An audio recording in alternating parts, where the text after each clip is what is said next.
Read that book, boys, and record the pod. I forgot a word that rhymes with pod.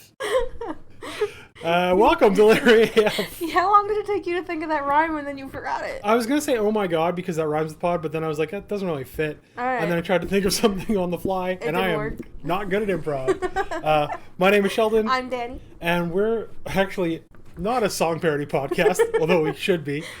We are a book podcast. We are. And we are talking about a book today. Is that right? We are. Yes, very good. Hey, we're only like 75 episodes in. I'm still learning. Like, we're 75% or 75 episodes in, though. That's awesome. That's pretty cool. Today, I don't know if you heard about this, but this little book came out recently. This is long awaited, I'd say.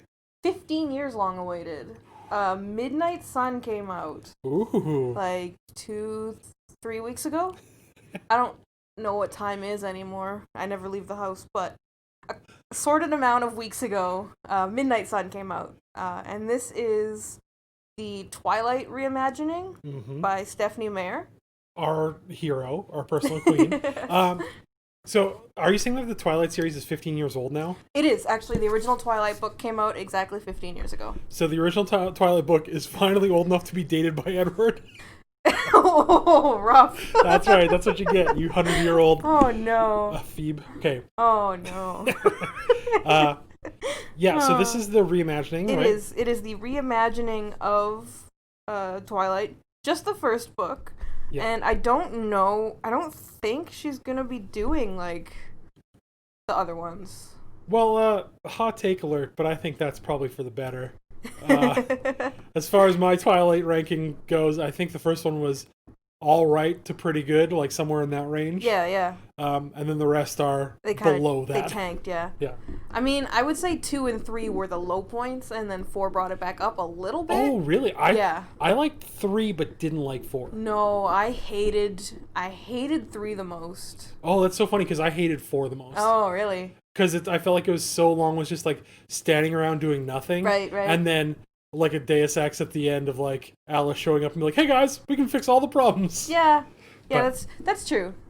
I'm not saying those last 3 books were good at all, but the first one of the 4 I think was the best. Yeah, we can agree on that. Yeah. So this is a rewrite of that first book from Edward's perspective. The first thing I noticed, because when this came in the mail, I immediately pulled out my copy of Twilight and started doing comparisons. Midnight Sun is like 200 pages longer than Twilight is. Awesome. And like the font is just smaller. The text in Twilight itself, I feel like, was on the medium to big side. Yeah, I remember getting through pages in that book pretty quickly. Yeah, and I'd say the Midnight Sun font is more like a solid medium. So it's not tiny, but it's smaller than Twilight was. Okay. So Midnight Sun itself is like... So this is just to get out of the way offhand. Yeah. This is like initial impressions, right? Because this you're is, still... Oh, yeah. So this is the initial... I'm 87 pages into the book. Okay. Which is not a lot.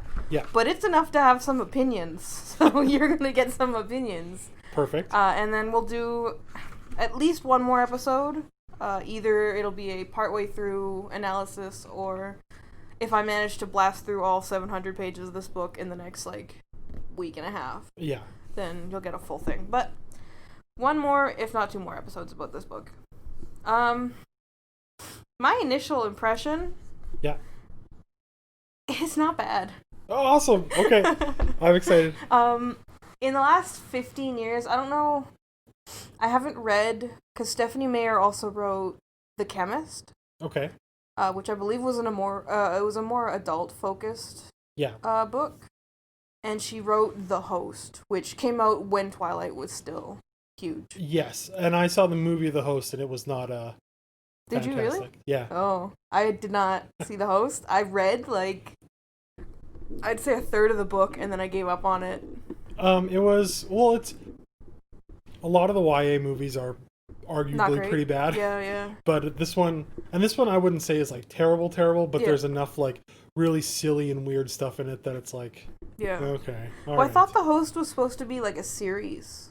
And I don't know if there were any more books in that series. That would make sense if it was supposed to be a series. Yeah. Based on what I remember from the movie. Well,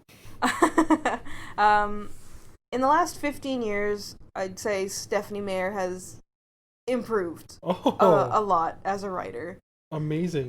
Which somehow the Queen gets even stronger. Yeah. Well, I mean, yeah, the writing in Twilight, I would say, was not its strong suit at all. I'd say that was probably the weakest point of Twilight books, was the writing itself. Okay. But she's actually gotten a lot better. I don't know if I saved any particular quotes of this, but it's like it feels like it's missing a lot of that extra like fluff. Okay. Because like, for example, when we did our Twilight episode, I feel like I know which passage you're going to reference. the one where she goes to Google on her computer with her favorite search engine. Her favorite search engine. Exactly what I was thinking that of. Like huge paragraph after paragraph of her going to just look something up on her computer where she's closing all these pop-up windows, and it was just excessive. I haven't found any moments like that in the book just yet. Oh, okay. But like I said, I'm only about 90 pages in. Okay, so let's still kind of early. What's the early plot so far? Early plot so far is Edward is a vampire.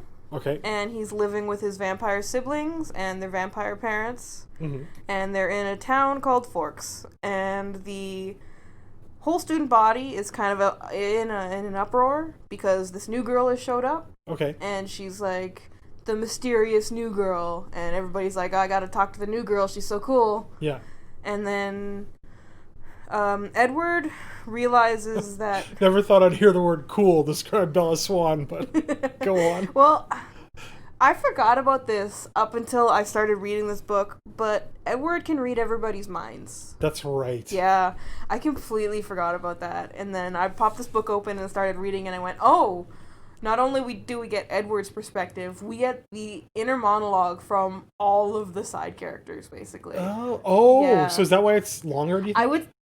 Yeah, I'm going to say that's probably why it's so much longer. Because I was wondering, like, if they had, like, a new subplot introduced that maybe took up some space, but... I don't know. They might, but... I mean, there's going to be some stuff that you don't see in the Twilight that you're going to see in this book in particular. Actually, now that I'm thinking about it, that just solved one of the big problems that we had with Twilight, was the climactic scene, the final battle, was off-page. I wonder if she'll still find a way to do that. I don't know. We'll have to find out. We're going to have to read on. Very intrigued. But that was like the big problem we had with the end of Twilight, was like the big final battle was off-page because Bella was unconscious. So Bella passes out and then wakes up and like, guess what? Everything's solved, fixed. Yeah. So in theory, we should get that from Edward's perspective, which I'm really excited about now. Yeah, I'm actually excited to see what his impressions are of like Jacob and the werewolf boys. Oh yeah, we'll get to, I think I'm getting to that soon. Cool.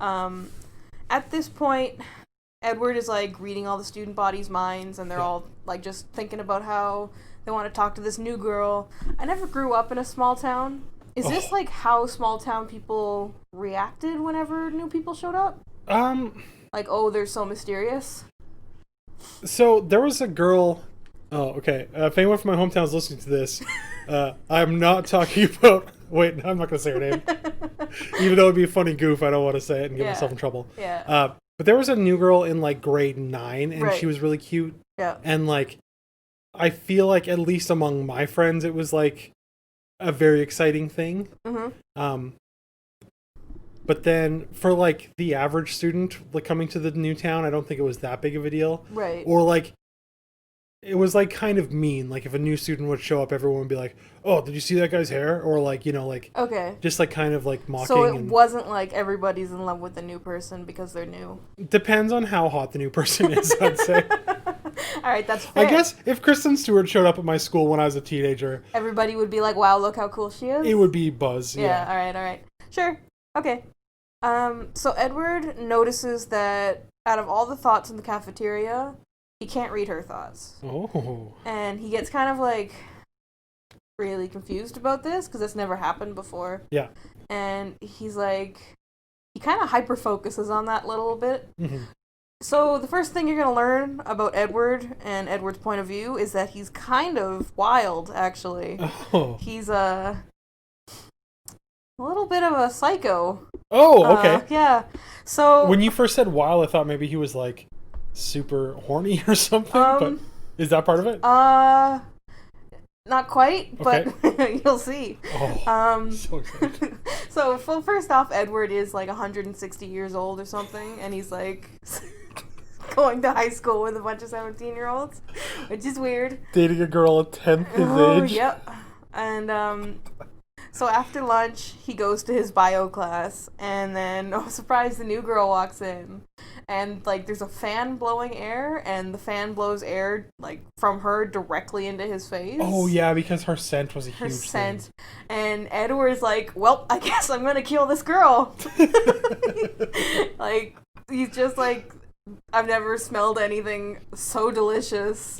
I need to drink this blood. I'm going to kill this girl right now. I'm going to kill this girl, and then I'm going to kill this entire classroom full of people.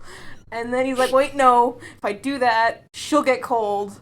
I'm going to kill this whole classroom full of people, and then I'm going to kill her so I can drink her blood. Amazing. And this is a whole thing, and I was so surprised. And I was kind of, like, really into it. I thought that was a lot of fun. I feel like, Stephanie, are you in a dark place when you wrote this? Oh, it's wild. Actually, my friend CJ, because I've been texting her while I've been reading this book, and she's like, it's like Stephanie Meyer realized that her fan base has grown up and turned into, like, a group of adult women who are really into crime dramas now. And, oh man, it was wild. I think I may have saved some of this. Oh my gosh. Alright, so this is on page 11. This is the very start of the book. Awesome. Let's see. My hand gripped under the edge of the table as I tried to hold myself in my chair. The wood was not up to the task. My hand crushed through the strut and came away with a palmful of splintered pulp, leaving the shape of my fingers carved into the remaining wood. Amazing. Destroy evidence. That was a fundamental rule. I quickly pulverized the edges of the shape with my fingertips, leaving nothing but a ragged hole and a pile of shavings on the floor, which I scattered with my foot. Destroy evidence. Collateral damage. I knew what happened to happen now. The girl would have come to sit beside me, and I would have to kill her. The innocent bystanders in this classroom, 18 other children and one man, would not be allowed to leave, having seen what they would see. I flinched at the thought of what I must do. Even at my worst, I had never committed this kind of atrocity. I had never killed innocents, and now I planned to slaughter 20 of them at once. The face of the monster in my reflection mocked me. As part of me shuddered away from him, another part was planning what would happen next. If I killed the girl first, I would have only 15 or 20 seconds with her before the humans in the room reacted. Maybe a little longer if at first they did not realize what I was doing. She would not have time to scream or feel pain, and I would not kill her cruelly. That much I could give this stranger with her horribly desirable blood. But then I would have to stop them from escaping. I wouldn't have to worry about the windows, too high up and too small to provide an escape for anyone. Just the door. Block that and they were trapped. It would be slower and more difficult, trying to take them all down when they were panicked and scrambling, moving in chaos. Not impossible, but there would be much more noise. Time for lots of screaming. Someone would hear, and then I would be forced to kill even more innocents in this black hour. And her blood would cool while I murdered the others. The scent punished me, closing my throat with a dry aching. So the witnesses first, then. I mapped it out in my head. I was in the middle of the room, the row furthest from the front. I would take the right side first. I could snap 4 or 5 necks per second, I estimated. It would not be noisy. The right side would be the lucky side, for they would not see me coming. Moving around the front and back down the left side, it would take me, at most, 5 seconds to end every life in this room. Long enough for Bella Swan to see, briefly, what was coming for her. Long enough for her to feel fear. Long enough, maybe, if shock didn't freeze her in place, to work up a scream. One soft scream that would not bring anyone running. Like, he's intense. Yeah. Wow. You know, I kind of like that because, so I felt like Edward always claimed to be very dangerous in the books, but he never felt dangerous. That's exactly it. Like, in Twilight, he was like, I'm a monster, Bella, you can't trust me. Yeah. And because we were seeing it from Bella's point of view, it's like, no, he's just a nice guy, he's just being edgy. He's cool. just a super strong, dark boy. He's just dark and mysterious. And then you get Edward's point of view where he's like meticulously planning the slaughter of a school full of people because he wants to taste Bella's blood. And it's like, yeah, no, he's actually dangerous. And I kind of like that. I thought that was kind of fun. As terrible as the subject is, I thought that was kind of fun. Amazing. So he manages to get through the class anyways without killing everybody because he doesn't want to, like, make his whole family move. Okay. That's what would happen, is they'd have to kind of pack up and run away. Yes. And he has to, like, hold his breath so he doesn't breathe in or smell, and then the bell rings and he just, like, books it out the door as fast as he can. And he sits in his car for the rest of the day just, like, waiting for his siblings to finish with school.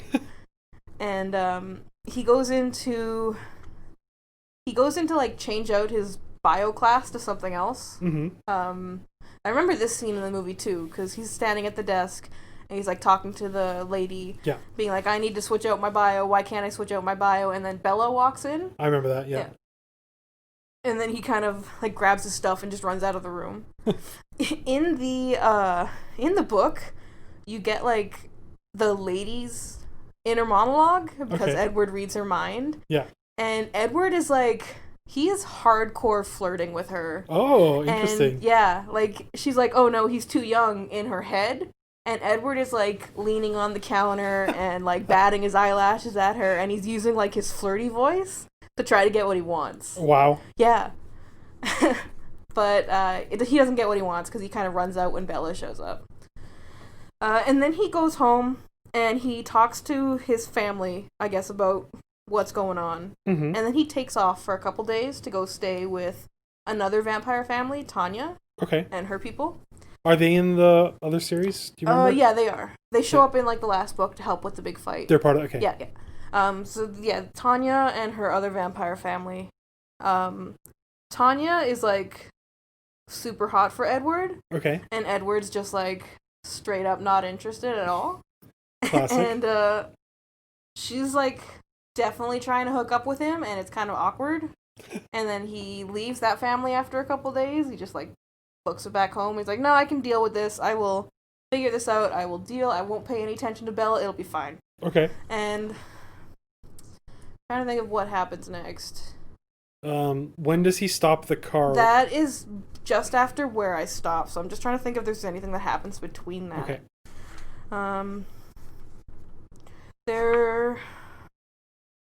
I guess, yeah. The next big thing to happen is the car thing, where he's like, no, they have their class together. They have another class together. Oh, and that's they right. like pass the microscope back and forth. And he's like, this is fine. I can do this. This will be okay. And this is in Twilight, that's when Bella's like freaking out, right? Yeah, she's like, there's something wrong. Yeah. She's not sure what's wrong. Maybe he just like really hates her for some reason. Yeah, that's right. Yeah. And Edward shows up again. He's like, he doesn't hate her, but he's like, if I pay too much attention to you, I will kill you, and then I will kill everybody else in this room, so I can't. And they have their bio class together where they like pass the microscope back and forth, and they find out she's smart too, and he's super smart, and they kind of bond a little bit. Okay. And then the car thing happens. So Bella is like, it's in Washington. Is Forks in Washington? Yeah. Where it's kind of icy. It started like overnight freeze. And Bella is like, for some reason she stops at the back of her truck to check the tires after she's already parked to get to school. Okay. And one of the guys like speeds around the corner in his mom's minivan, and he loses control and he's about to smash into Bella. Yeah. And Edward like superhuman speed sprints across the parking lot and like pushes Bella over to the ground and protects her from the van. Yeah, I remember that. And there's two hits, I guess. There's one where the van like almost hits her and he pushes her out of the way and she actually like smashes her head on the ground. Okay. And then the van just, like swings back around and is going to crush her again. Yeah. Like, I guess just the way it hit, like, jostled back and forth. Yeah. And he, like, picks up the van to keep it from, like, rolling over on her leg or something. Oh, okay. And, then he, like, pulls her out of the way, he sets the van down, and then he, like, he has to, like, basically make the dents bigger so you can't see the imprint of his hand in the van. And then they go to the hospital, and they talk to Carlisle, and Edward is... Sorry, that's a thing from a Superman show. I think the like Dean Cain Superman, like the Adventures of Lois and Clark or whatever. Yeah. In like the very first episode, a bus almost hits Clark Kent, and he stops it with his fingers, and then he leaves a perfect indent of his fingers in the bumper of the van. Right. And somebody looks at it like, "Wackadoo, look at this," and then that's it. Everyone moves on with their day. Sorry for that little Superman aside. I mean, it makes sense, you know? Yeah. This man stopped the van with his hand, so... Just saying, Edward's more careful than Superman. He is, yeah. Just trying to think. There's a whole thing with, like, Edward's thinking that he should leave before he does something he's gonna regret. Like, is this in the hospital with Carlisle and them? It was the conversation the night before, and then carried into the conversation with Carlisle at the hospital. Okay. And everything kind of goes the same. There's, like, Bella realizes, like, what she saw. She knows that she saw Edward stop the van with his bare hand, and that he wasn't standing beside her, and within, like, an instant he was. Oh, okay. And she says, well, I'm not going to tell anybody. And all of his siblings think that she knows the truth. Okay. Because she saw, like, what he did. Yeah. So after the whole hospital thing, he goes back to school, I guess, because that would be the responsible thing to do if he's being his in-character high school student, I guess. Yeah. And at the end of the day, he goes home, and the plan is Jasper and... Oh, what's the sister's name? Rosalie. Oh, yeah. Rosalie is like, okay, well, we have to kill Bella. Because she knows the secret, and we can't risk the secret getting out, so I will kill her in her sleep. Because she hit her head earlier today, and sometimes that just happens when you hit your head really hard, so I'll go take care of this. And... What if every single, like, what's it called when you hit your head really hard? Concussion? Yeah. Every single concussion-related death has just been a vampire covering their tracks. Covering their tracks. Well, that's Rosalie's plan. Is she's gonna go kill Bella, and then Edward is like, you can't do that. She's not gonna tell anybody. She promised she's not gonna tell anybody, and I believe her. Yeah. And everybody's like, well, Alice, is she gonna tell anybody? And because Alice can see the future. Yeah. But Alice isn't sure because there are so many plans to kill Bella right now that she cannot see that part of the future. I thought Bella's power or whatever shielded her from all vampire powers. I thought so too. I think it might be like Alice can see what's happening around Bella. Okay, but she can't see what's happening specifically with Bella. I'm not 100% sure. No, that sounds right. Because they have mentioned that, like, Alice can't pinpoint certain things. Yeah. But she apparently could see a future where she and Bella were friends at one point. So maybe it's because it involved her. I don't know. I'm sure it will get into it. There are 600 more pages to find out. Oh, so excited.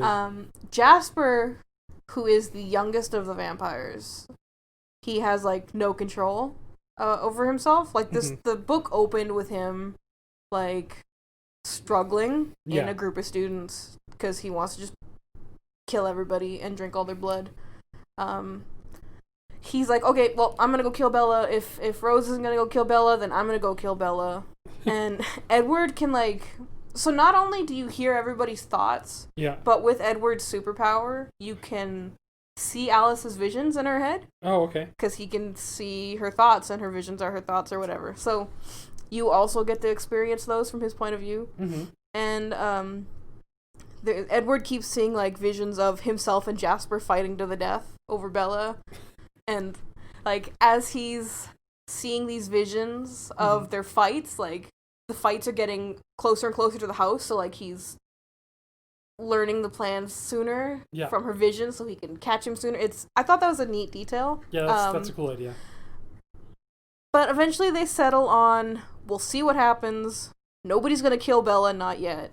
Okay. Because Alice saw the future, and in the future, Alice and Bella were like besties. Yeah. And so Alice is like, well, I love her, so I'm going to be very upset if anybody kills her. She's going to be my new best friend. Yeah. And that kind of settles it for now. And then...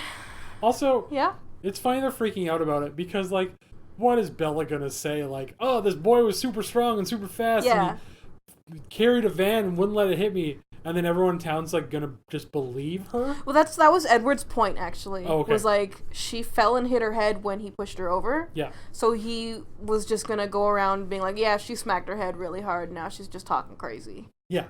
And he was actually going to go to school the next day and just start spreading that rumor around preemptively. But I actually really like this version of Edward. Yeah. He's very good. But he was like, that's kind of rude. I probably shouldn't do that. But, okay. like, he was going to do that, and that was pretty good.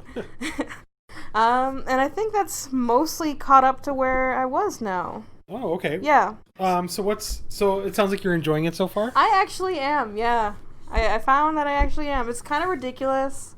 Obviously, there's going to be plot points in this that I'm not going to like the original Twilight. It's going to get sappy eventually, and I'm kind of not looking forward to that. Oh, I wonder how that baseball game's going to be. Yeah.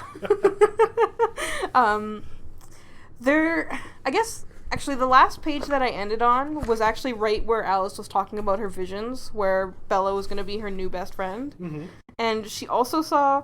So she saw the future where they were best friends. She also saw the future where Bella was a vampire. Oh, okay. And she's like, this is what's going to happen. There are two outcomes to this scenario. Yeah. One, Bella is a vampire, or the other vision that I saw is Edward just kills her. That's it. That's how this is going to end. This is all that's going to happen.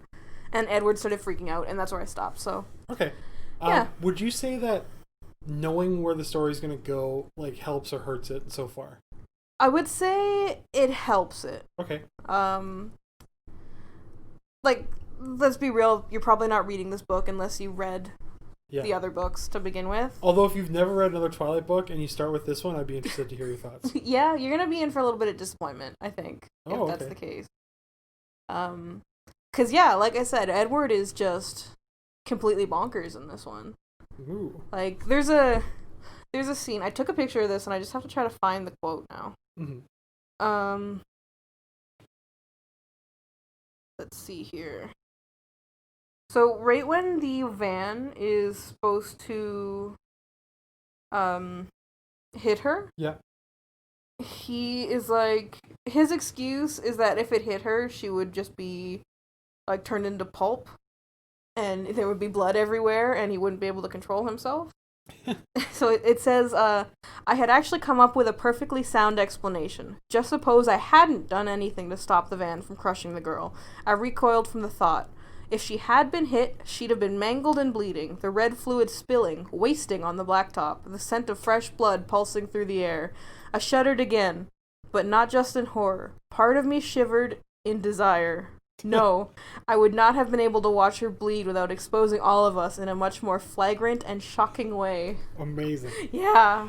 Oh, that's fun. Okay. Yeah. We're just at our time. Okay, cool. Where can people find us? People can find us on Facebook, LiteraryAF. You can find us on Twitter, LiteraryAFPod. You can listen to us on YouTube, iTunes, Spotify, and Podbean, LiteraryAF. Or you can send us an email, literaryafpod@gmail.com.